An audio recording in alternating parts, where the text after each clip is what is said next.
At the beginning. All right, so let's make a formal introduction for our listeners. Good afternoon, team. My name is Claudia. I'm calling you from Washington, D.C. From the studios in Fairfax City. We're very humble and grateful that Tim Arnold accepted our invitation to the show. Tim, welcome to the show, man. Lovely to meet you, Claudio. Thank you, man. Thanks for having me. No problem. Let's go back to the beginning. Your life. Were you born like in a musical family? How old were you when you perhaps began taking piano lesson or guitar lesson, or feel free to elaborate on that. Right in at the start. Yeah. I was born into a theatre family, really. And quite a strange family, because my grandfather was part of a kind of what you call posh family, Yeah. Sort of influential society family, but he ran away from home and went to Soho, I think in the 1930s, and became a bohemian. And he was pushed out of that family in a way because he married. He fell in love and married my grandmother, who was a diminutive lady. She was what we call a midget, so less than 4 feet high, which tiny lady. And who was she was an entertainer. She worked in the circus when she was a child, and so that sort of divided that family in a way. And of course, they had a child, my mother, who also became a dancer and a singer. And by the time, and she was gay as well. She is gay, and so by the time I was born, we didn't have any connection to the high society Arnold family anymore. I say high society, good people, but we had no connection with them at all. And so I grew up surrounded by actors and dancers and musicians, and very little money, but a lot of life and a lot of color and wonder. Difficult growing up in that situation. I think my mother really struggled as a single mother, but she had some success as an artist. So I learned that being an artist was acceptable. Like many of the artists I know in the United Kingdom have a completely different story, where being an artist was not looked on as acceptable and was a strange career choice. For me, that was the normal career choice. Good for you, yeah. Because eventually, right, like you like music, and then in a family, your parents perhaps will tell you, "Hey, forget about music. You're not going to make any money. Go to the university, like they call it in the UK, the uni. Forget about music, go the safe path and do music on the side," right? Complete opposite. Yeah. My mother was always, the greatest gift I had from her as a child was being left alone to imagine and create with art and poetry, and then eventually with songwriting. She left me alone, and she never talked about going to university. I did not go to university. I accepted to art school, but I didn't go. I had a band. So. That's right. I mean, you have a band. Sometimes somebody told me, another musician told me that this a long time ago, that if you want to be a musician, you cannot have a plan B. Either so, because if you have a plan B, it will be easy to give up, not making any money, my band is not going anywhere, we're not getting a record deal. But if you have only a plan A, right, and that's it, you make it happen somehow, somewhere in the world. I think it's part of the, there's a kind of romantic picture of an artist that we all know it's a romantic picture. And there is some romance in it. There's also some unpleasant parts of it. Being poor is not fun, know, and and being surrounded sometimes by people who tell you should have a plan B was hard growing up. But the romance in it is that you do sacrifice. I think I sacrificed having comfort. I don't own a house still. I call myself fairly bohemian, and at my age, I've never owned property. I've never had children. I've never, had security and things like that. But I love my life, and I don't think that's an easy thing for many people to say. So I'm very lucky that to have ended up doing and keep doing what I love doing and meeting new people like you now. Thank you. Right. Thank you. On the other hand, right, there is society, you go, I don't know, your country, people that go to London Business School, London School of Economics, go for Cambridge and all the school, and they make a lot of money and very unhappy. They drink a lot, they do a lot of stupid stuff. And at the end of the day, you make a lot of money, a lot more than you have in the bank, but they cheat on the wife and this and that, and they're unhappy. And so it's good to make money and have a good living and be happy about it. Go to bed every night. I did the best I could. I focus a little bit more on trying to make money now than I have done before, because I'm getting older, and I think I want to make sure that I become older and I'm comfortable. But that's right. Still, I think when you're driven by creating and you can't switch it off, then that's right. Yeah. Have to surrender to that sometimes, and sometimes over the years it upsets family, it upsets a girlfriend or partner, it upsets friends, but I don't regret it, and I'm in the best place I've been in now, and that's your life, so why should tell you how to live it, right? Yeah, I'm really happy about all of that. It's a difficult journey, but I'm glad I've made it. Yeah. That's good for you. Were you in any band when you were like in high school, 15, 16, 17-year-old? Yeah. Or more than many, maybe. Yeah. I never thought I would be in a band because I started making music 11, 12 years old that was instrumental, very much inspired by Tubular Bells by Mike Oldfield. I've talked about this a lot. I mean, that was how I learnt multi-tracking and recording instruments on my own when I was 12, because I saw that he'd done it and I thought, well, that's possible. And I lived alone. I lived in Spain with my mum, and I didn't really have many connections, or certainly not musicians. So that I thought I would be like that, solo all the time. But when I moved back to England, I started in this school where it's not a boarding school, but I was staying with a family who lived near the school. And I didn't have any friends or anything. I didn't really know anybody. I see my brother maybe once or twice a week. He's much older than me and was living his own life. But I was very much on my own. And then I met a man, a young boy. We were both 14 in the classroom, and started talking about music. And he, his name was Jack Reynolds. And he helped me really begin to explore the idea of sharing music with other people. And he's the first musician that I played with. And we put a band together when we were 15 or 16. And within 3 or 4 years, we ended up signing a record deal with Sony. And that was my first band, Joe Castor, it was called. Yeah. Wow, it's amazing, man.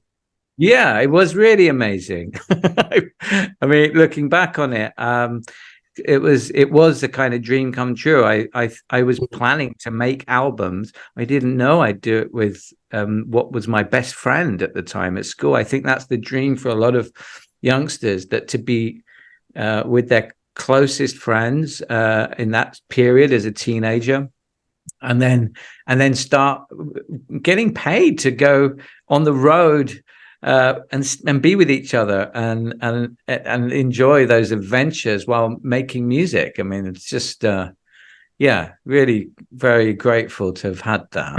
So when was your mom back in Spain at the time? Yes, So yeah, when my you mum. were before computer, before email, you were sending letter or calling her on the phone, and she couldn't believe it, right? I mean, I We imagine that she was very proud of you, right? Yeah, she was proud and also quite shocked Yeah, because as a child I was so introverted and quiet and hiding behind my glasses, and I didn't really socialize with people my own age or anything like that. So she came to one of my first shows in London when I was 16 or 17 at a place wow. called the Mean Fiddler, and she was so proud, and but also surprised. She just thought, my God, I went to school with very short hair and glasses and did all my homework, and within 18 months my hair was like Hendrix. And just in music shops all the time and playing guitar, and she didn't see that coming. She thought I was going to be like a writer, which I am, but the performing side of what I do didn't really come into being until I was 17, Yeah. 18.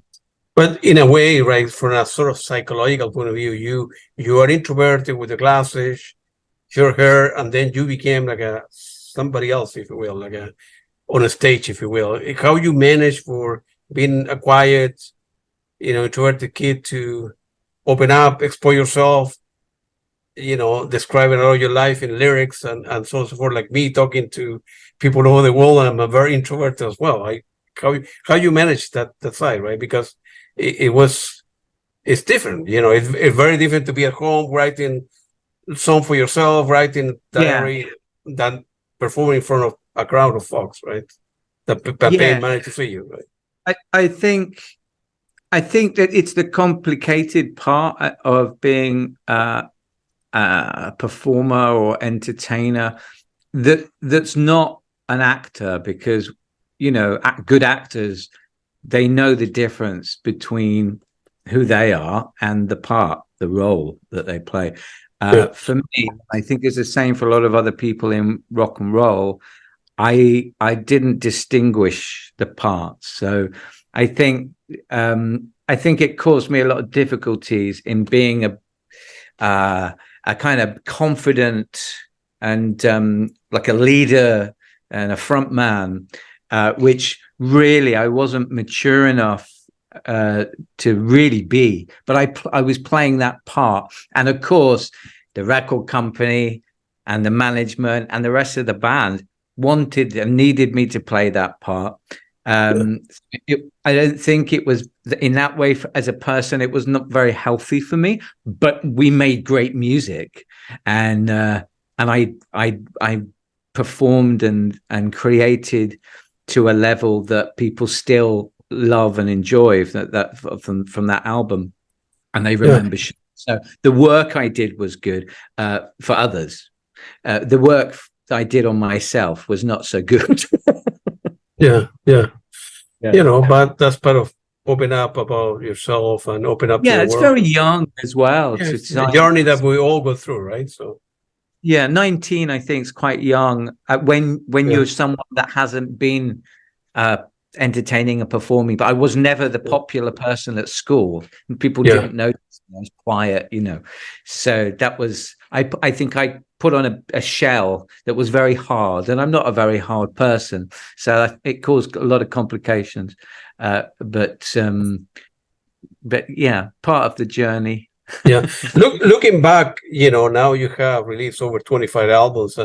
It was it was easy or perhaps difficult for you to have that success early in life, because that when you get a record deal when you're 16 or 17, you're performing, you haven't matured enough as a human being, so it creates another level of pressure from you, for your partner, as well from the record label. Hey, we want more hit. We want the album that was here. Now we want to move it, the second album here. You go from small venues to coffee shop to 500 people venues and 1,000 or whatever, and it's create a lot of pressure for a kid who is 18 years old, right? Yeah. Yes. I mean, I think in the 1990s, it felt very tangible. If you were good, I did think I was good at what I did. Yeah. I believed in my work and the songs and the music and my band when I started enough to expect some success at that stage. But I also have a feeling that all of us we're kind of governed by energy, the energy that's coming out of us as human beings, and the energy that we're surrounded by, I think, has a lot to do with the steps that we take in our lives. And the energy in me had not resolved a lot of difficulties in my childhood. The energy around me was, Soho, central London, and that's a very kind of it's hard, it's tough, it's warm and loving in some ways, but it's very hard and tough. And I was not prepared, really. And then, to be frank, I think if Jocasta, my band, had continued and carried on making records, I'm not sure how I might have survived. I think it might have been a bit of a difficult path for me, with alcohol and drugs that played a huge part later, not during the band so much, but afterwards, an addiction.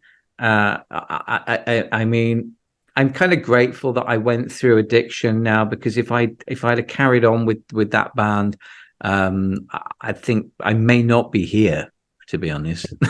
Oh, yeah. So yeah, it was a good thing that you kind of took care of your life and stopped. It takes a long time to see that. I didn't feel absolutely. 10 years ago I didn't really see that, but I see that now. Yeah. Well, I'm happy that you're alive, and I'm happy that you me too. overcame all your external pressure and circumstances in life. Yeah. When I was preparing a question for this interview, and I listened to your music, I came across a quote from Iggy Pop. I think he did an interview with NME magazine that he was, quote unquote, he's saying Tim's music reminded him of David Bowie. Man, that's a big deal for somebody. Mention David Bowie and coming from Iggy Pop, which is, that's a big deal, man. So what do you think about that, man? Well, I think the same thing about it now than as I did when I heard him say that. And there were two things. One of them was just really, really grateful that somebody like him would think that and say it in publicly. But the other thing was kind of pressure as well. That's right. It's okay when a journalist says something about you that's complimentary. But when somebody who's actually worked with Bowie and is their friend, it's a real endorsement. And so I was really amazed by it. And also, although my path in music has been very DIY, no record labels or managers or publishers or nothing like that. I've done everything myself.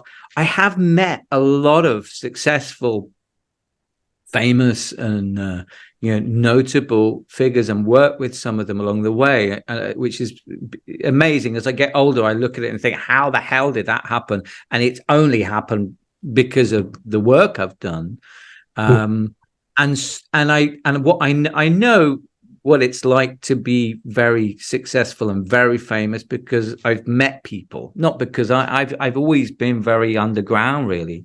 But for Iggy Pop or someone to actually just say that, they're making a choice to be supportive you know. Oh, absolutely, absolutely. They Yeah. know they're going to get quoted. They know so that it's going to be heard by other people if they say it in a interview situation. So I think he's a really, really kind individual, and Yeah. yeah, it's really grateful for that.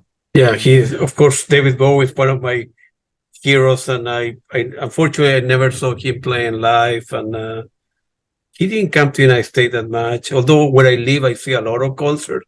I told you before, I see close to 60 shows a year here, uh, between 60 and 80, because I live in the border with three states, with Maryland and Virginia, and I'm in the middle with Right. Washington. So every band comes this way, and I mean Yeah. literally every band comes this way. So I'm Yeah. able to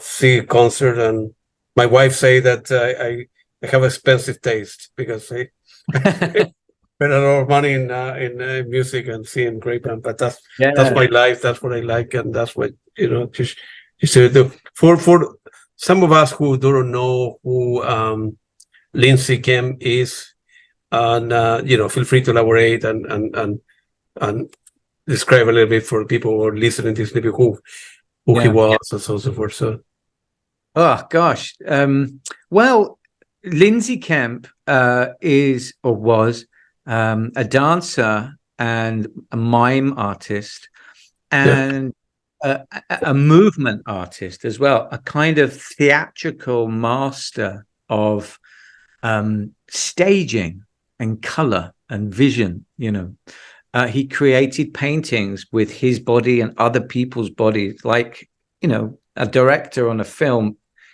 tells a story with cutting shots with actors in it.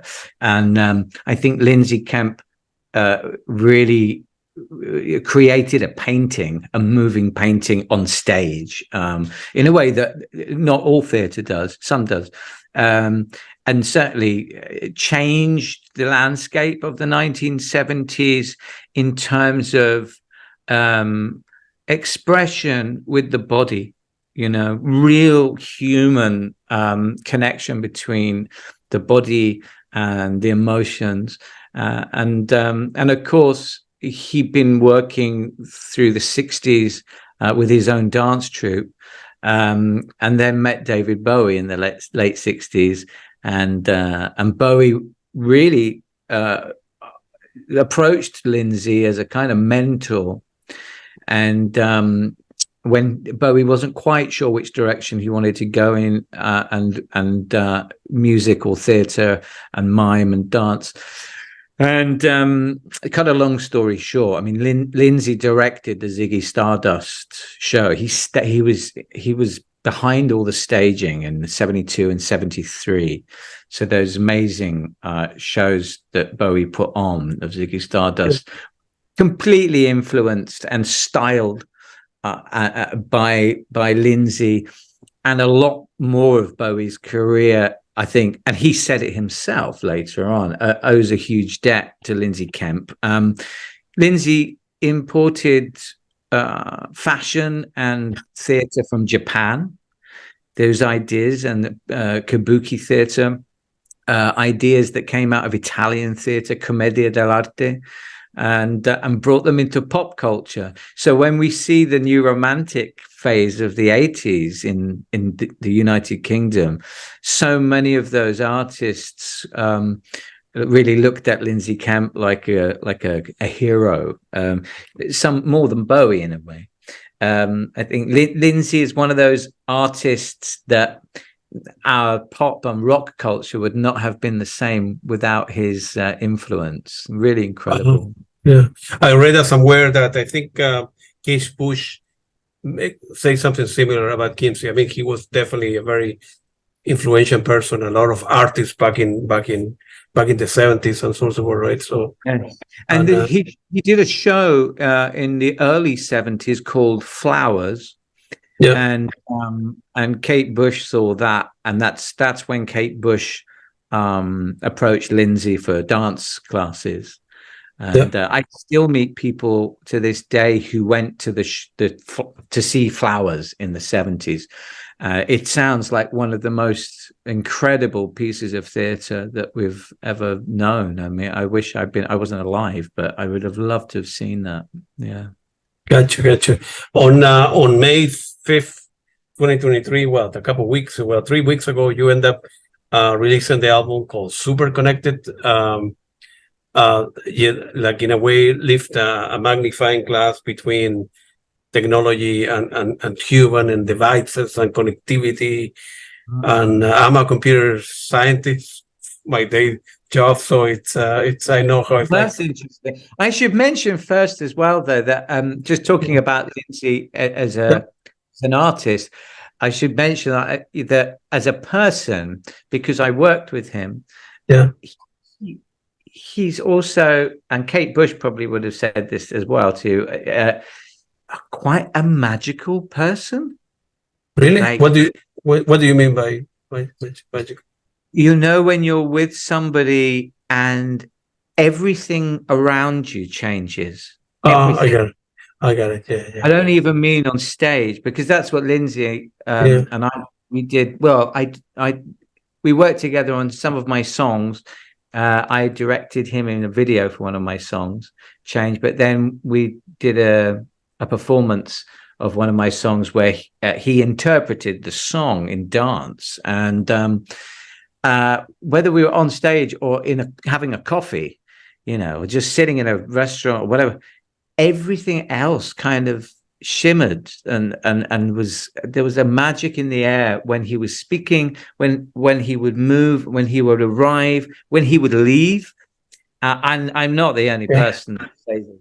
And I really believe that was because he really, what we talked about earlier about being an artist is that he surrendered every single part of his being to the art that he made, and it turned him into something other than human, I think.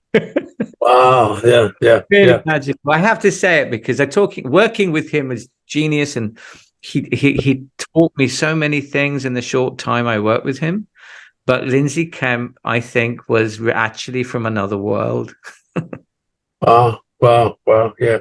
Some people have like an aura about themselves, and again, I don't know how to describe it, but they attract a lot of people. They bring a lot of energy into a meeting, to a crowd, and it's undeniable, right? If you see it once with Tim Arnold, right, or with your girlfriend, it's two events, but you see it all over again, many times with different people in different circumstances. Maybe a coffee, maybe a theater, maybe a concert. It's not an accident, right? So there's something about the guy or him or her or whatever that it brings a lot of energy from outer space, whatever, into and sometimes I think, you say out of space, and I think that about Lindsay because I think he's from another planet. But actually, maybe it's just they're more human. Absolutely, So I mean, I've been very lucky collaborating with phenomenal artists over the years, but he was the most magical. And if you haven't seen the video it's called What Love Would Want. Yeah, it's one of the questions I saw it. The video. I saw it. See that, and that was his last dance that he did. He was 80 when we did that, and he passed away 2 months after that dance. Yeah. My God, man. Well, I'm glad that you were able to capture that with him, and that it was, that was my dream, was to have a 6-camera film shoot, which I directed of the dance and me performing the song and the choir, and I didn't know that would be his final dance. So that was magical as well. Yeah, I got it. Before we go to the album, feel free to elaborate on you're scoring the music for Iggy's film Blood Orange and the theme song Money Kills Love, right? Which in many ways, money kills a lot of things, not just some people get very famous early life or have a lot of money, they're very successful, they do a lot of stuff, stupid stuff, and the simple stuff goes away, and It's so easy to get in trouble and so forth. And the drugs, like you say, the drugs and the fame and, the drinking or cheating on your partner is so easy to do because we are human beings. We are tempted to do stuff, right? It's so feel free to elaborate on that, on the film that you scored for Blood Orange. On Money Kills Love. Yeah. On Money Kills Love. Yeah. It's funny. I write songs sometimes, or they write themselves through me. Absolutely. Yeah. But then other songs I write because somebody has given me an idea and I have to elaborate on it and turn it into a song. And with Money Kills Love, originally it was the character that Iggy played in the film was about a man at the end of his life, and kind of reevaluating his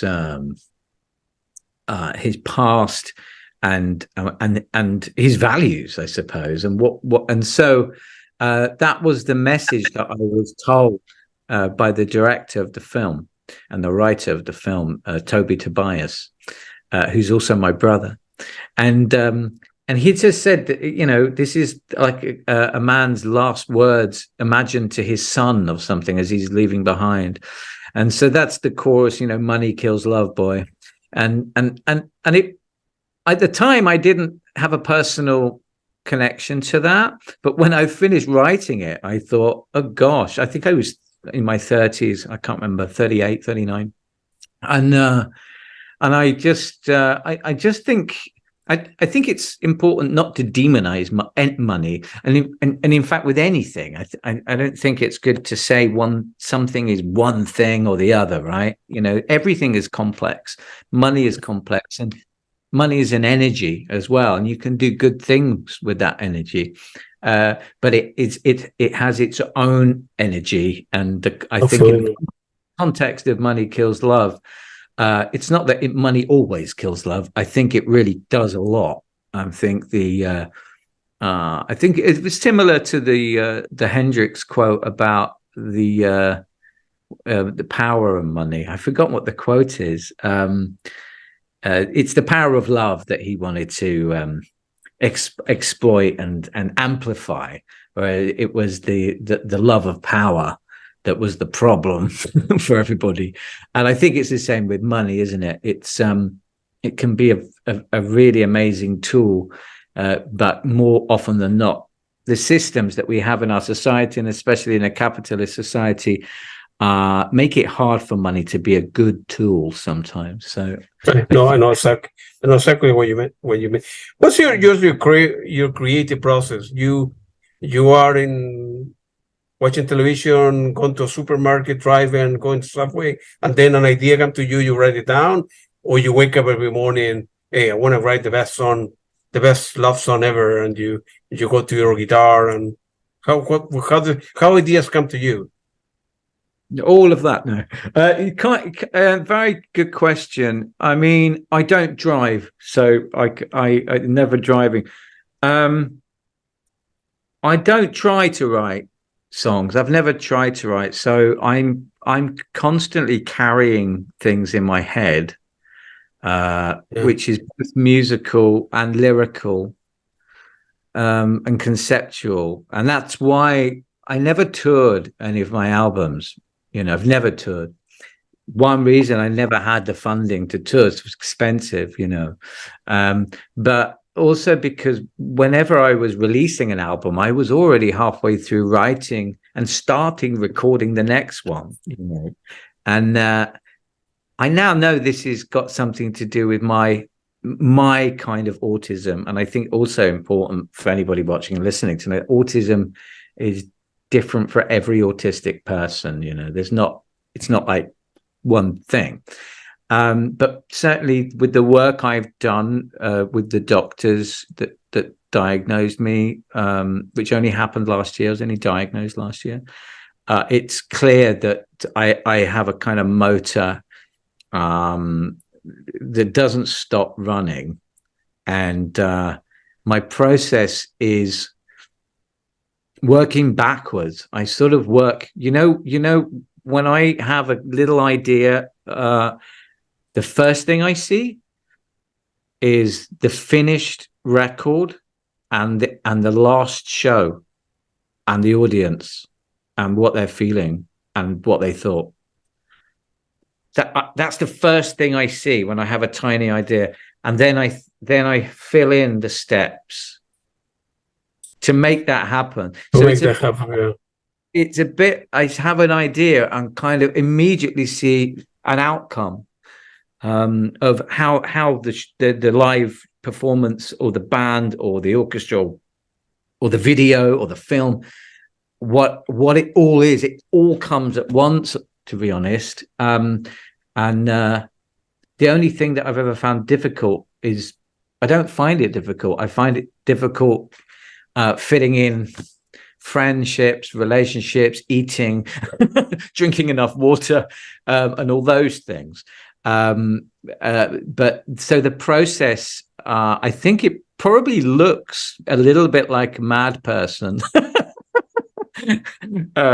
Because I've always pretty much lived alone and only recently had more than one room. Until I was 40, I've lived in studio flats in Soho, and just one room, and that was very chaotic. But when you were talking about where did the ideas come from, I'm constantly writing things down, which I think all songwriters do, and voice notes and reading. I mean, just reading a lot of books, but also history. I love history so much. I think I wanted to be a historian before I wanted to be a songwriter. So I love finding things in history that illuminate my mind or my spirit. And then I look at pop culture and go, oh, no one's written about that. So I will, because I like to write about something that I don't like competition, and the side of the music world that is a bit like football sometimes. I don't like that. I was never competitive. I just like to concentrate on something I'm doing, and so the process is quite solitary, not lonely though, because music to me and the process of making music is like working with an amazing friend that I love, that loves me, Absolutely. No, absolutely. And I told you before we start recording that I'm in the spectrum as well. And for me, it had been, like I said before, a gift in many ways. I understood the problem, and I took a step to make it work for me, whatever that means for people listening to stuff. And because I was born that way, it was your label, a weird kid or a weak kid that couldn't concentrate in school, a bad student. And 40 years ago, there wasn't diagnosed. There wasn't a book called the DSM, right, or the Manual of Diagnosis of Psychological Issues. And the best thing that happened to me, and I say all over, is because I was born that way. And I learned how to. It's a gift that it's $1 million gift, and I learned how to unravel that. And I really relate to that, Claudio. I really relate to the I mean, did you know when you were a child? Were you diagnosed as a child? No, because remember that I'm 60, right? So the diagnosis of, HDSD, autism, which is a spectrum of, many diagnoses at the same time, and Asperger, we're not put into writing, and we're not part of a book called the DSM, right? It's a book that all the psychologists and psychiatrists use with diagnosis, right? Number one, right? And number two, there were no medication at the time. A lot of kids now, they take, they appeal to concentrate in school because they're well, otherwise they cannot stand still and so forth. I never took any medication, but I saw myself in the mirror. I knew that was different. And then the other thing, like you say before, as I'm talking to you, I'm solving problem in my head. I'm always racing. And I couldn't concentrate, so I wasn't I didn't have good grades, and I didn't know what to do. And then eventually I turned my life around, and I became quote unquote successful in my life. And yeah. So we have a similar background then. That's right. Yeah, yeah. I didn't know. So I was, living half of my life as an autistic, undiagnosed. Undiagnosed, yeah. Looking back on it now, it's been amazing, but also difficult as well, because I see everything's amplified, the good things and the bad things. The good things, I realize a lot of it is to do with my autism.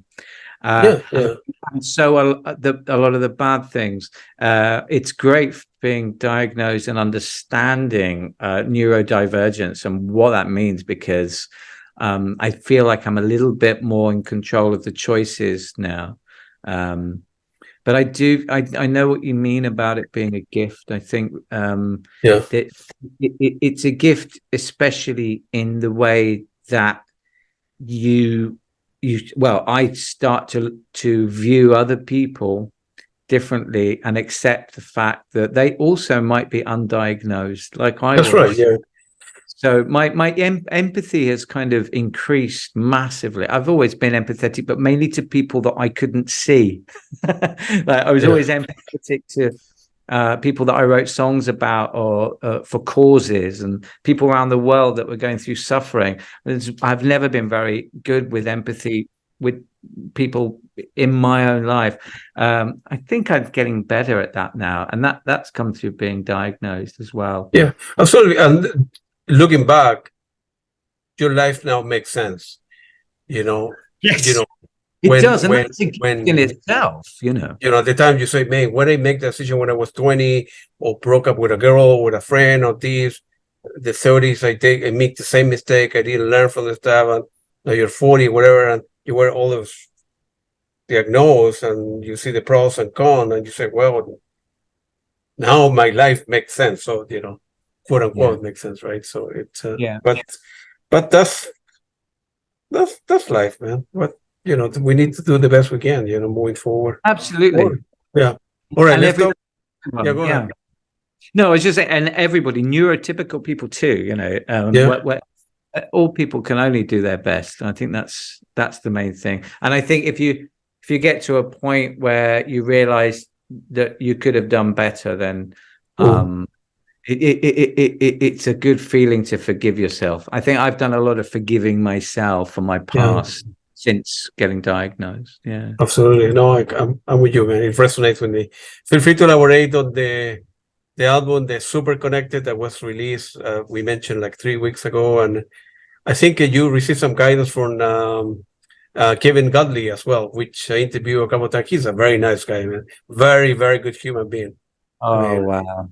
Yeah. Well, I mean, Super Connected has been the biggest project and most complex project I've ever developed. I love it.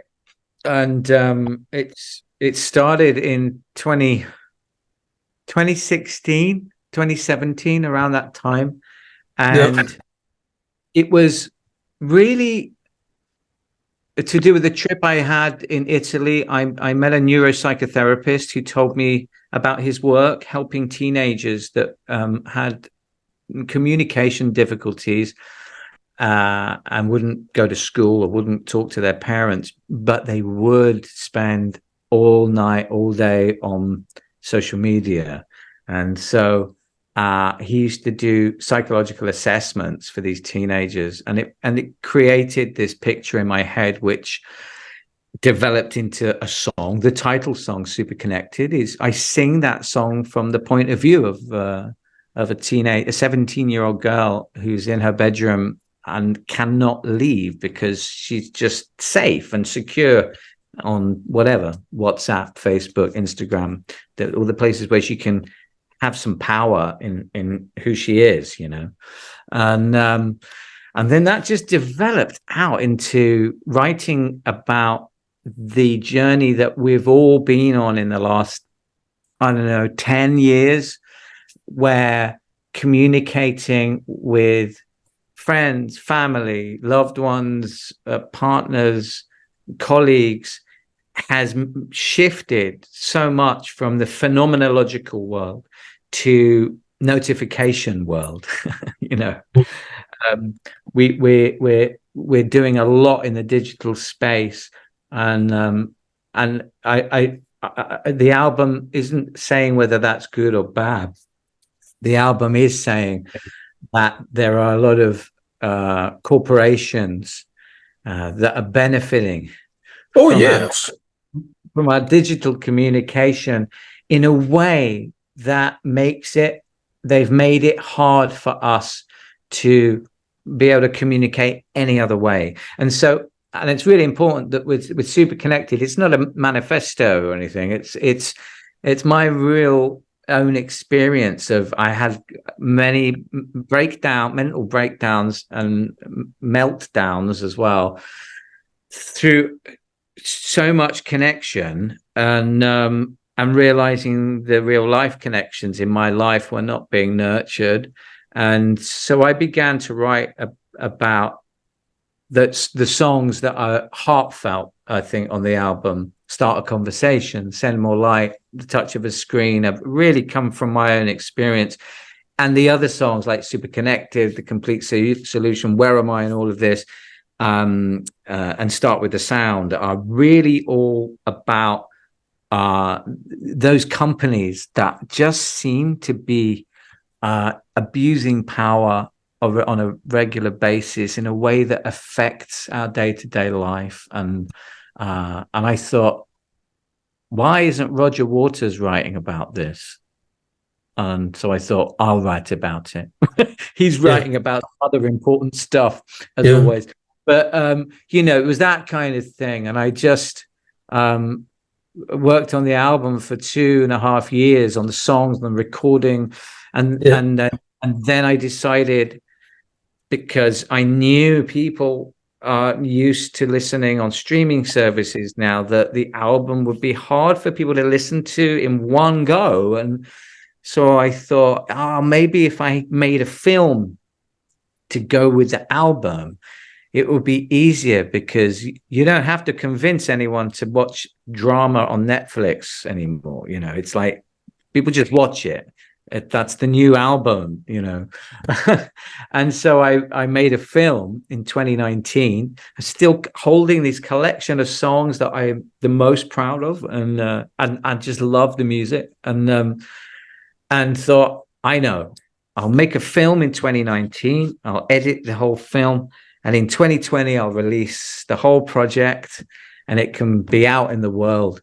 And then, of course, we get the lockdown. And not only could I not release the project in 2020 because we had a lockdown, and, you know, all independent artists were struggling at that time. I know I was. But also, the story I was telling with the album was trying to make us aware of our screen time and how that might not be all healthy. You know, maybe there was an unhealthy part of screen time. And in the pandemic, we had to have a lot of screen time, because that's right. It was the wrong time to release that. That's right. I tried to release it in 2021, and it was so difficult. Then I think that was the last time I considered going the traditional route of talking to people in the music industry, and I know I find that's not the right place for this. And then last year I started again, but we couldn't get the attention that I really felt it deserved.